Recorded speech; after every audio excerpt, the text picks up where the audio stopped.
Bismillahirrahmanirrahim. Assalamualaikum warahmatullahi wabarakatuh. Alhamdulillah. Alhamdulillahilladzi bi ni'matihi tatimmus shalihat wa bi fadlihi tatanazzalu al khairati wal barakat wa bi taufiqihi tatahaqqaqu al maqasidi wal ghayat. Asyhadu an la ilaha illallah wa asyhadu anna Muhammadan abduhu wa rasuluh. Rabbi israh li sadri wa yassir li amri wahlul 'uqdatam min lisani yafqahu qawli, amma ba'd. Allahumma 'allimna bima yanfa'una wanfa'na bima 'allamtana warzuqna ilma ya rabbal alamin. Yang kami hormati segenap jajaran Imam Masjid Kauman Gombong, yang kami hormati juga segenap jajaran takmir, dan yang kami muliakan dan kami banggakan segenap jamaah muslimin dan muslimat rahimakumullah wa hadakumullahu ajmain. Kalimat syukur yang senantiasa menghiasi lisan-lisan kita dengan ucapan alhamdulillahi rabbil alamin, dengan berbagai macam kenikmatan yang Allah Subhanahu wa taala masih berikan kepada kita, dari nikmat keimanan, nikmat keislaman, nikmat kesehatan, dan tentunya nikmat kesempatan. Alhamdulillah, pada kesempatan malam hari ini Allah masih memberikan kemudahan bagi kita untuk bisa menyempatkan duduk bersama di satu masjid dari masjid-masjid Allah Subhanahu wa taala, dari rumah-rumah Allah Subhanahu wa taala.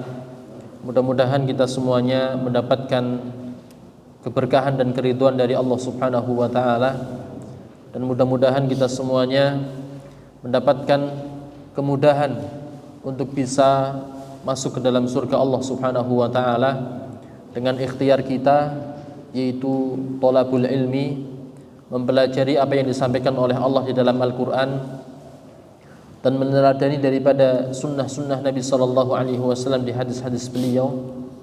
Dan mudah-mudahan kita berharap kepada Allah Subhanahu Wa Taala, kumpulnya kita di masjid ini Allah kumpulkan kembali di dalam surganya kelak. Allahumma amin ya rabbal alamin. Bapak Ibu jamaah rahimakumullah, tema kita menyambung daripada pertemuan sebelumnya tentang jerat-jerat syaitan, bahwa seminggu yang lalu kita memperingati satu momentum yang begitu luar biasa, momentum kemerdekaan. Maka mudah-mudahan tema kita pada malam hari ini kita akan selesaikan daripada jerat-jerat setan, sehingga kita semuanya nanti bisa merdeka daripada jeratan setan, sehingga kita bisa menjadi pribadi yang mulia dan pribadi yang terbaik di hadapan Allah Subhanahu wa taala, menyandang predikat mukhlisin. Napa Pak?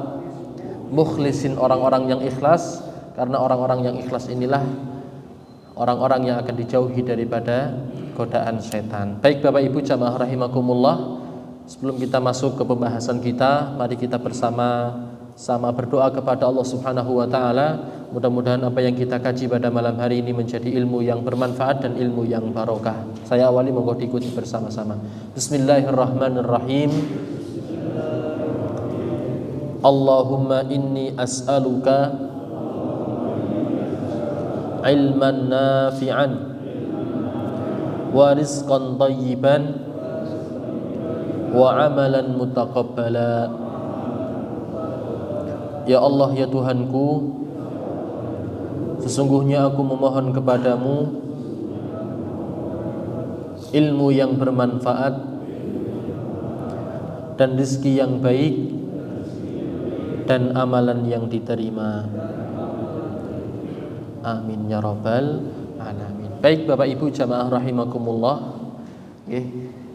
masih seputar tentang jerat-jerat syaitan.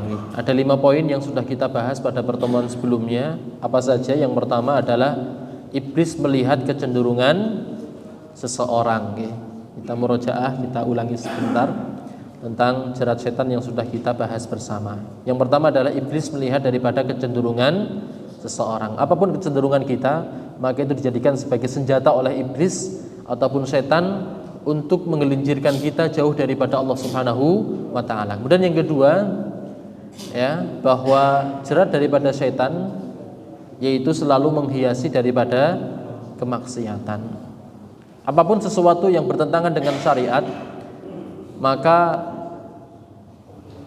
ya, anggota-anggota setan, ya, teman-teman setan akan menghiasi kemaksiatan tersebut menjadi sesuatu yang baik. Ya, itu yang kedua. Yang ketiga, ya, di antara jerat daripada setan adalah setan memiliki skala prioritas setan dalam menggoda manusia. Masih ingat Bapak Ibu apa saja? Ya, dosa kufur, syirik, dan munafik. Kemudian yang kedua, prioritas yang kedua yaitu perkara bid'ah. Yang ketiga, dosa besar. Yang keempat, dosa kecil. Yang kelima, hal yang mubah. Dan yang keenam adalah kita difokuskan untuk melakukan sesuatu yang kurang utama. Baik, itu yang ketiga. Yang keempat, bahwa setan ya selalu menjadikan kita ragu dalam segala hal. Itu yang keempat. Kemudian yang kelima adalah ya setan selalu menakut-nakuti kita, terutama di dalam masalah rizki, ya, terutama di dalam masalah rizki. Ya, kemudian tema kita pada malam hari ini meneruskan poin yang ke-6 yang kita tunggu-tunggu bersama, yaitu tentang jerat yang ke-6, yaitu wanita. Oke, baik. Ya, maka untuk mengawali pembahasan ini, Nabi SAW pernah bersabda, ya, ad-dunya mata'un, ya, dunia adalah perhiasan. Wa khairu mata'iha al-mar'atu as-salihah. Dan sebaik-baik daripada perhiasan dunia adalah wanita yang salihah. Tapi mengapa? Pertanyaan besar nih. Mengapa wanita ini dijadikan salah satu jerat daripada jerat-jerat syaitan? Ya, nanti kita akan bahas bersama alasan yang paling mendasar daripada wanita dijadikan sebagai jerat oleh syaitan untuk menggelincirkan seseorang jauh dari Allah Subhanahu wa taala. Maka ada satu hadis daripada Nabi SAW, al-mar'atu auratun fa idza kharajat istasrafaha asy-syaitan. Ini Bapak Ibu yang dirahmati oleh Allah Subhanahu wa taala, ya, bahwa Nabi SAW pernah mengatakan al-mar'atu auratun. Wanita itu adalah aurat. Ya. Dari ujung rambut sampai ujung kaki semuanya adalah aurat.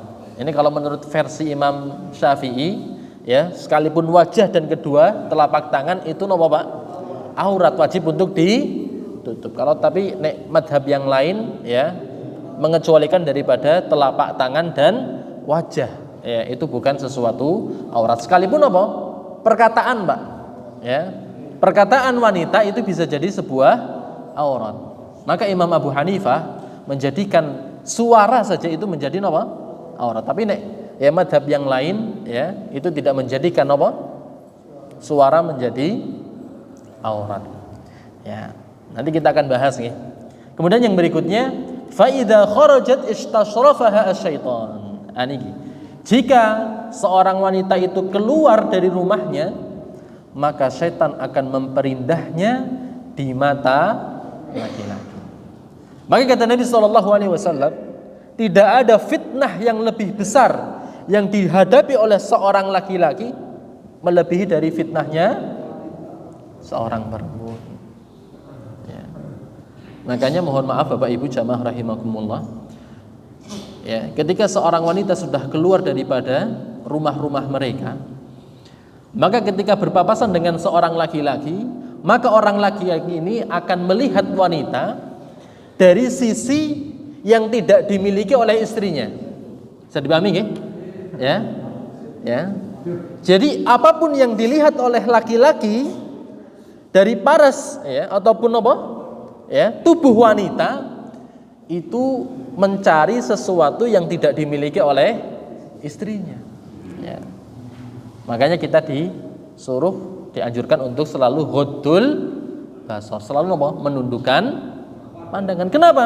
Karena wanita dijadikan oleh setan sebagai apa? Senjata untuk menggoda laki-laki agar terjerumus di dalam kemaksiatan. Sehingga apa? Istasrafaha syaitan. Syaitan mencoba untuk memperindah wanita ketika keluar dari rumah. Wong tanpa make up, tanpa pakaian yang bagus, ya, setan saja memperindah. Apalagi ketika seorang wanita kok nek keluar rumah enggak make upan, kurang afdol, kurang luwes. Makanya kadang ketika bapak-bapak pergi ke kondangan, ya kondangannya cepet tapi nunggu ibune lebih lama nggih, Pak? Ya. Maka yang berikutnya Bapak Ibu jamaah rahimakumullah, ya, Allah Subhanahu wa taala berfirman, "Zuyyina lin-nasi hubbus syahawati minan nisa'i wal banina wal qanatiril muqantarati minadz dzahabi wal fiddah." Yang perlu kita waspadai Bapak Ibu, bahwa ternyata ada satu zina, satu perhiasan yang akan menghiasi seorang laki-laki, yang perhiasan ini diletakkan oleh Allah di urutan yang pertama. Apa kata Allah? Zuyyina linnas, dijadikan indah pada pandangan manusia. Apa? Hubbus syahawati minan nisa. Yang pertama Bapak Ibu, fitnah yang paling besar yang dihadapi oleh seorang laki-laki adalah fitnah napa? An-nisa. Fitnah napa? Perempuan. Baru napa? Wal banin, anak-anak. Wal qanatiril muqantarati minadz dzahabi wal fiddah. Ya, baru berupa napa? Harta. Berupa emas, berupa perak, berupa kendaraan mewah, ya, berupa apa? Peternakan, berupa apa? Perkebunan dan lain sebagainya. Maka ketika seseorang laki-laki diberikan nikmat harta oleh Allah Subhanahu wa taala, maka orientasinya akan kembali kepada dua hal. Kalau tidak anak, maka kembali kemana? Ke istri. Ya.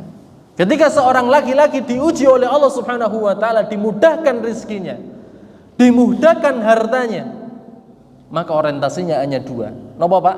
Kalau enggak wanita, seorang anak. Ketika wanita sudah tercukupi, maka yang kedua yaitu siapa, Pak?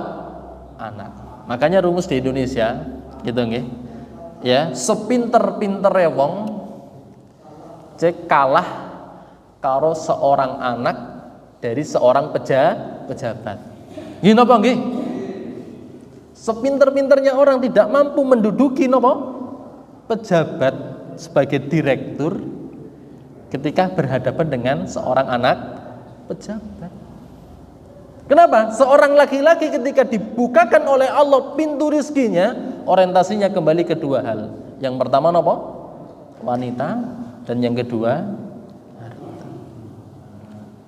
Maka bagi ibu-ibu ini perlu diwaspadai nggih. Terkadang namanya ibu-ibu kan pengen memiliki istri yang, memiliki suami yang mapan gitu nggih. Tapi terkadang ketika seorang laki-laki dalam kondisi mapan tapi tidak dibalut dengan agama yang matang, maka apa yang terjadi, Pak? Jajanang jaba, Bu. Jajan, istilahnya apa? Jajan. Kenapa? Karena orientasi seorang laki-laki hanya dua. Ketika diberikan oleh Allah rizki, kalau enggak ke anak, ke siapa? Wanita. Ya. Nah ini. Kemudian yang berikutnya, ya, dalam hadis Nabi SAW diriwayatkan oleh Usamah bin Zaid, beliau bersabda, "Ma taraktu ba'di fitnatan adarra 'alal rijali minan nisa." Aku tidak meninggalkan satu fitnah pun yang lebih membahayakan para lelaki selain fitnah wanita. Nanti kita akan sampaikan bersama tentang bagaimana ulama-ulama terdahulu mereka begitu menjaga jarak dengan siapa? Seorang wanita. Dan yang berikutnya kata Nabi SAW, inna dunya khulwatun khadiratun, sesungguhnya dunia merupakan sesuatu yang manis nan hijau.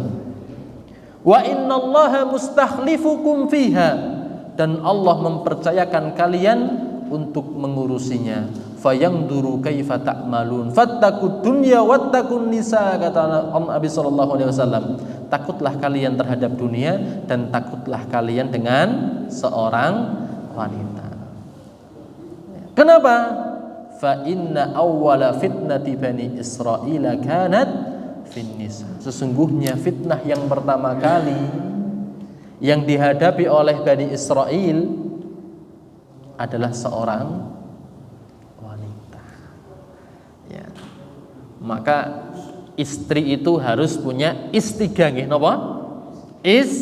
Istighah. Napa, Pak? Yang pertama adalah selalu istighfar.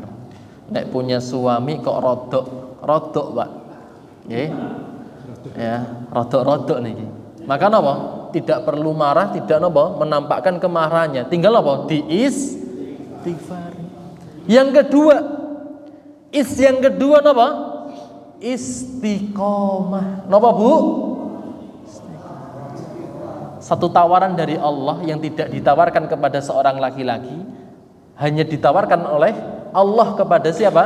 Perempuan adalah ya, dipersilahkan untuk memilih pintu surga mana yang dikehendaki oleh seorang perempuan untuk masuk ke dalam surga Allah Subhanahu wa taala. Kenapa? Karena bisa atau memiliki yang kedua napa?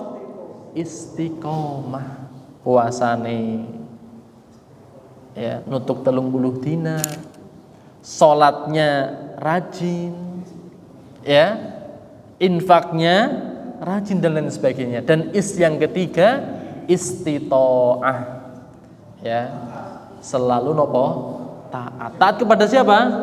Kepada suami. Maka insya Allah nek istri nggih, istiga ini terrealisasikan, insya Allah nopo? Ya, baginya nopo surga. Ya. Kalau seorang laki-laki itu tadi nggih tawaran nopo fitnahnya besar dan fitnahnya beragam. Tapi nek nopo seorang perempuan fitnahnya hanya satu. Bagaimana bisa mendapatkan keriduan dari siapa? Suami, itu saja, Pak. Ya. Untuk berhias dalam rumah terserah nganggo apa wae, terserah. Tapi yang penting nopo? Lulus fitnah, nopo? Mendapatkan keriduan dari siapa? Seorang suami. Ya, sekalipun rajin ke masjid tapi nek enggak dapat nopo? Ridhonya suami, maka hukumnya menjadi nopo?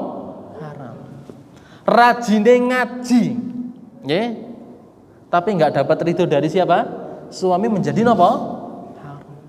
Mau puasa, Pak, puasa sunnah, nek nggak di napa? Ridhoni oleh suami, maka napa? Menjadi sesuatu yang haram.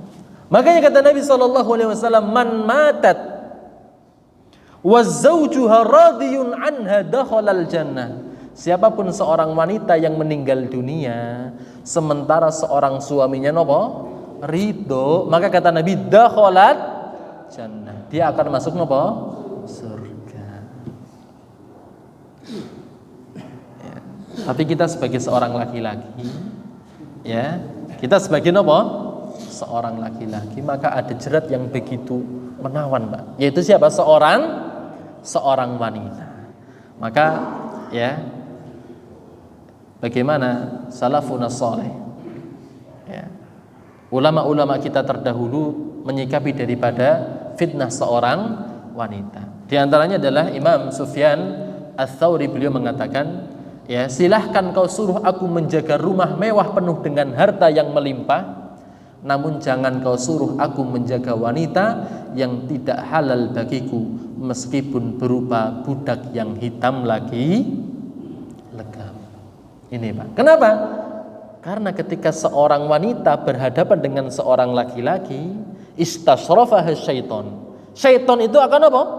Memperindah. Sekalipun apa? Budak yang hitam legam. Menurut kita sesuatu yang enggak menarik, tapi apa? Ketika dihadirkan, maka setan akan menjalankan tugasnya, yaitu apa? Memperindah wanita tersebut. Ini Pak. Makanya sekali Nabi Yusuf alaihi salatu wassalam, Pak, seorang nabi sekalipun ketika dihadapkan dengan siapa? Zulaikha, istri seorang raja, apa yang terjadi, Pak? Tertarik napa mboten? Tertarik. Makanya kata Allah Subhanahu wa taala dalam surat Yusuf, ya, walaqad hammat biha. Ya, wa hamma biha. Zulaikha tertarik dengan siapa? Nabi Yusuf. Nabi Yusuf juga apa? Tertarik dengan Zulaikha. Makanya ya, ketika seseorang kok bisa terlepas dari jerat napa? Wanita, Pak. Ya, bisa terhindar dari fitnah wanita, maka Allah berikan satu apresiasi. Di dalam satu hadis Nabi sallallahu alaihi wasallam, sab'atun, 7 golongan yang akan mendapatkan naungan di mana tidak ada naungan kecuali dari Allah Subhanahu wa taala. Di antaranya siapa? Seseorang laki-laki ditawari, Pak. Ditawari. Apa yang terjadi? Dia menolak seraya mengatakan inni akhafullah, saya takut kepada Allah. Ya, konsalaman, Pak. Ya. Tidak mau. Ya, salaman nggih. Ya, selain mahram dia napa menolak. Maka mungkin dia akan mendapatkan apa? Keutamaan dari Allah Subhanahu wa taala, mendapatkan apa? Naungan dari Allah Subhanahu wa taala. Lah, ya, di keterangan yang lain daripada Sa'id bin Musayyib mengatakan, tidak ada yang saya takutkan melebihi ketakutanku terhadap wanita. Kita lihat betapa beliau sangat takut dengan fitnah wanita, padahal usia beliau saat itu sudah menginjak umur 84 tahun. Makanya Pak, ya, dalam syariat agama Islam, ya, rumusnya ketika ada seorang perempuan, ya, berjabat tangan dengan seorang laki-laki, maka hukumnya bagi seorang wanita haram selamanya. Sekalipun apa? Laki-laki tersebut sudah apa? Tua renta, 84 tahun, Pak. Ya, tapi berbeda hukumnya dengan seorang laki-laki ketika berjabat dengan seorang perempuan. Dulu sudah pernah kita bahas nggih, ya. Ketika seorang wanita kok tidak lagi menarik, tidak menebarkan pesonanya, maka boleh bagi seorang laki-laki untuk berjabat tangan. Tapi kebalikannya, perempuan selamanya tidak diperkenankan untuk nopo?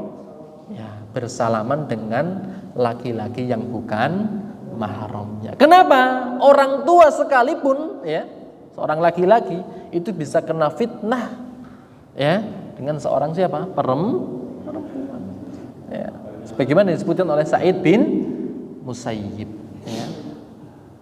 Kemudian yang berikutnya, Ibnul Jauzi mengatakan, waspadalah. Semoga Allah merahmatimu. Jangan sampai engkau berani menantang sumber fitnah, sebab orang yang mendekatinya akan jauh dari keselamatan.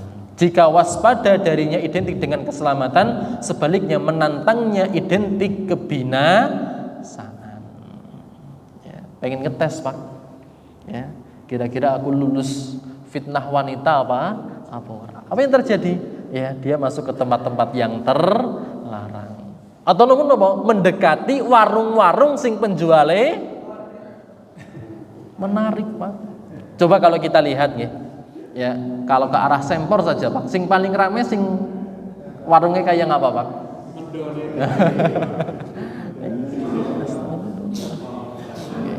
Ya. Jenengan tertarik dengan dawet ireng, Pak? Ya, mungkin tidak semuanya kita tertarik nih, Pak. Tapi kalau kita nyuwun sewu nggih, ya, kalau kita ke arah mana? Purworejo, Pak. Setelah Kutowarjo kanan kiri, Pak, dawet ireng. Ya. Ya, itu. Ya. Itulah bagaimana setan menjadikan siapa? Wanita sebagai nopo? Senjata untuk menjerat seorang laki-laki, ya, tercebur di dalam nopo? Kemaksiatan di hadapan Allah Subhanahu wa ta'ala. Dan yang berikutnya, di antara jenis-jenis fitnah wanita. Apa saja? Yang pertama, melihat kepada perkara-perkara yang haram. Maka luar biasa Pak kalau kita lihat HP Pak. Ya, kita lihat atau buka laptop Pak. Kita browsing apapun Pak. Kadang Pak, ya, apa yang kita cari itu berada di tengah. Kanan kirinya tawarannya apa Pak? Itu Pak. Iklan Pak. Itu yang pertama nggih. Kemudian yang kedua, ya, di antaranya napa? Ikhtilat, yaitu napa? Campur baur laki-laki dan perempuan. Ya, kalau sekarang Pak, mohon maaf di luar sana nggih. Ya. Ya, tidak canggung lagi antara laki-laki dengan perempuan, bukan hanya ikhtilat bercampur tapi napa? Sampai cubitan. Ketika istirahat ya, perkantoran gitu nggih, ngumpul bareng nggih di kantin. Apa yang terjadi? Tadi tidak canggung lagi untuk napa? Ya. Salaman, cubi-cubi dan lain sebagainya. Sementara napa? Ya, fitnah daripada wanita yang kedua adalah napa? Ya, dengan cara napa? Ikhtilat, yaitu napa? Campur baur laki-laki dan perempuan, yaitu berdua-duaan laki-laki dan perempuan. Maka kata Nabi SAW, tidaklah seorang laki-laki ya bertemu dengan seorang perempuan kecuali yang ketiga adalah siapa? Syaitan. Sudah Pak. Dan yang ketiga napa? Bersentuhan antara laki-laki dan perempuan. Ya. Ini alhamdulillah sekarang sudah mulai terkikis gitu Pak. Ya, kalau dulu gitu nggih. Ya, ketika ada seorang laki-laki kok diajak salaman oleh perempuan kok menolak, itu sesuatu yang tabu. Gitu nggih. Ya, tapi sekarang alhamdulillah ya karena sudah banyak yang ngaji, ya akhirnya mau toleransi. Kemudian yang berikutnya yang keempat adalah napa? Zina. Ya, maka ada satu hadis Nabi SAW yang menarik, innallaha kataba 'ala ibni adam haddahu minaz zina. Telah dituliskan bagi anak Adam baginya dari zina. Bani Adam pasti akan mendapatkannya. Jadi kata Nabi SAW, seorang itu tidak mungkin bisa terlepas dari dosa zina. Ya. Maka kata Nabi SAW, fazinal ainani an-nadhar. Kedua mata bentuk zinanya adalah dengan cara melihat. Ini loh Pak. Ya, prosesi bagaimana seorang laki-laki terkena fitnah perempuan. Yang pertama dari nopo Pak? Zina mata. Ya, dari sekumpulan wanita, kayak ana sing paling ayu. Pertama dari nopo Pak? Makanya kata Imam Ibnul Qayyim, an-nadharu sahmun masmumun min sihami iblis. Pandangan merupakan ya busur panah yang paling beracun yang dimiliki oleh iblis, Pak. Makanya seseorang laki-laki ketika kena dengan fitnah perempuan, maka diawali dengan apa? Penglihatan. Baru proses yang berikutnya, ya, yaitu apa? Bentuk zina kedua telinga adalah dengan cara mendengar. Maka dia kumpulkan sumber-sumber ya yang berkaitan dengan wanita tersebut. Ternyata ya usianya muda. Ya. Keturunan dari keturunan yang mentereng. Orang kaya dan lain sebagainya. Ya, itulah apa? Zina daripada kedua telinga. Dengan cara apa? Mendengar sesuatu yang diharamkan oleh Allah Subhanahu wa taala. Baru proses yang ketiga napa? Dengan cara napa? Lisan. Niki nggih, Pak. Ya, jadi yang pertama napa? Dengan mata yang pertama. Yang kedua napa? Dengan telinga. Yang ketiga dengan apa? Lisan. Sudah melihat, sudah mendapatkan informasi menggunakan apa? Pendengaran. Baru napa? Dengan lisannya itu napa? Titip salam. Nggih napa nggih? Aku tak titip salam lah kae, enggak kae. Itu yang keberapa?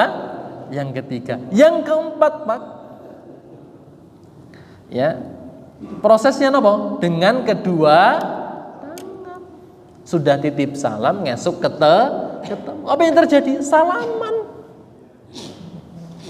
Ya, itu proses yang berikutnya. Proses yang kelima yaitu nopo? Dengan dua kaki. Ya, sudah sering nopo titip salam, ya, sering bertemu. Apa yang terjadi, Pak? Healing, Pak. Jalan. Maka nopo? Zinanya kedua kaki dengan nopo? Melangkah. Ya. Maka yang berikutnya, zina yang ke-6. Nopo? Dengan hati. Oh, sama-sama seneng, sama-sama karep. Maka apa yang terjadi? Baru langkah yang terakhir. Lalu kemaluan yang membenarkan atau mendustakan. Sudah, Pak. Nek kita punya anak, Pak, sudah menempuh langkah yang pertama, langkah yang kedua, langkah yang ketiga, keempat, kelima, keenam, tinggal langkah keberapa? Ketujuh. Ya. Makanya kata Allah Subhanahu wa taala apa? Ketika berkaitan tentang masalah wanita, wala taqrabu zina. Pelarangannya itu bukan pelarangan zinanya, Pak. Tapi dari awalnya itu apa? Mendekati zina. Makanya nyuwun sewu nggih, ketika kita nyuwun sewu nggih, ketika kita sudah posisinya sudah beristri, Pak, jangan mencoba-coba untuk napa? Bermain mata. Bermain mata, Pak. Engkau nek wis matane sudah bermain, tinggal apa? Proses berikutnya. Telinga. Kemudian apa malih? Lisan. Kemudian apa? Ya, tangan, kemudian ya, kaki. Sudah proses yang berikutnya apa? Ketahuan di kamar hotel, Pak. Bahaya. Hati-hati nggih. Ya, insyaallah nek jamaah mriki insyaallah mboten lah insyaallah. Maka ya bagaimana kita mendustakannya dengan cara apa? Tadi jangan coba mengawali proses yang pertama dengan cara apa? Bermain mata. Oke, Bapak Ibu jamaah rahimakumullah. Kemudian yang kedua, mohon maaf, yang berikutnya tentang masalah yang terakhir nggih, tentang masalah mengadu domba. Ini identik dengan ya tahun-tahun politik. Wah, ini menarik tentang masalah apa? Mengadu domba. Ya, ternyata politik kita itu tidak jauh dengan cara apa? Mengadu domba, Pak. Ya, maka ada satu kisah menarik ya tentang ya Imam Asy-Sya'bi, tentang masalah siapa? Imam Asy-Sya'bi. Ya. Tapi kita kupas dulu tentang makna daripada namimah ataupun adu domba. Apa yang dimaksud dengan namimah? Ya, secara bahasa adalah menampakkan atau menceritakan sesuatu. Adapun secara istilah adalah ya yang sebagaimana disebutkan oleh Imam An-Nawawi. Beliau mengatakan namimah adalah menceritakan perkataan orang kepada yang lain dengan tujuan membuat kerusakan. Ya, disebut dengan apa? Namimah. Ya, maka ada satu kisah gitu. Ya. Imam Asy-Sya'bi diutus oleh Khalifah Abdul Malik bin Marwan ya untuk urusan penting menemui Justinian yaitu Kaisar Romawi. Setibanya beliau di Romawi dan setelah memberikan keterangan, Kaisar Romawi kagum akan kecerdasan dan kelihayan daripada Imam Asy-Sya'bi serta takjub akan keluasan wawasan dan kekuatan daya tangkapnya. Dia bahkan meminta kesediaannya Asy-Sya'bi untuk memperpanjang kunjungannya sampai beberapa hari. Sesuatu yang tidak pernah dilakukan Kaisar terhadap para utusan yang lain. Ketika Asy-Sya'bi mendesak ya agar segera diizinkan pulang ke Damaskus, Justinian ya bertanya, "Apakah Anda dari keturunan raja-raja?" Beliau menjawab, "Tidak.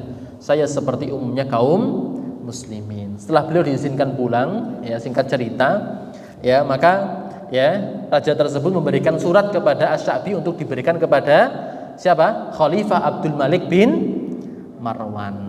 Ya, maka apa yang terjadi ketika beliau ya bertemu dengan ya Khalifah Abdul Malik bin Marwan, ya kemudian ya beliau menyerahkan daripada surat Raja Romawi. Ya, maka bagaimana percakapan antara Khalifah dengan Asy-Sya'bi? Ya, Khalifah bertanya, "Tahukah engkau apa isi surat ini? Asy-Sya'bi menjawab, tidak wahai Amirul Mukminin. Maka khalifah bertanya, Kaisar Romawi itu berkata, saya heran bagaimana kaum muslimin mau mengangkat raja selain orang ini, yaitu siapa? Asy-Sya'bi. Ini orang pinter nih, ya. Masa ini nggak dijadikan sebagai raja? Maka Asy-Sya'bi mengatakan, dia berkata demikian karena belum pernah berjumpa dengan Anda. Andai saja dia pernah melihat Anda, tentulah dia tak akan berkata demikian. Maka khalifah berkata, tahukah Anda mengapa Kaisar Romawi menulis surat ini? Ya, maka Asy-Sya'bi mengatakan, tidak wahai Amirul Mukminin. Khalifah berkata, dia menulis seperti itu karena iri kepadaku lantaran memiliki pendamping sepertimu. Lalu dia hendak memancing kecemburuanku sehingga aku akan menyingkirkan diri. Maka hati-hati Pak, ya, terutama ibu-ibu nih, ya, ibu. Ketika seorang ibu dicurhati oleh ibu yang lain dengan masalah rumah tangga, terkadang ibu-ibu nopo justru ngompori. Gini apa nggih?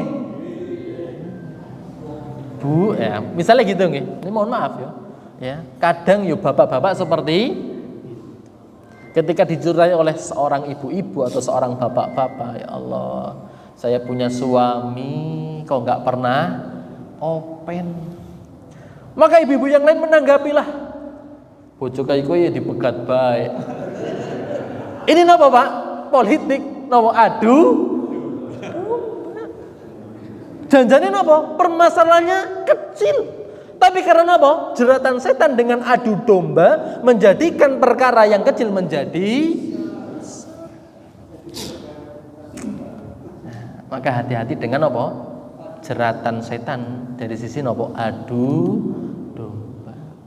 Maka hati-hati Pak, ya, jangan kita menjadi seorang setan yang justru menjadikan perkara kecil dimiliki oleh orang lain menjadi perkara yang besar.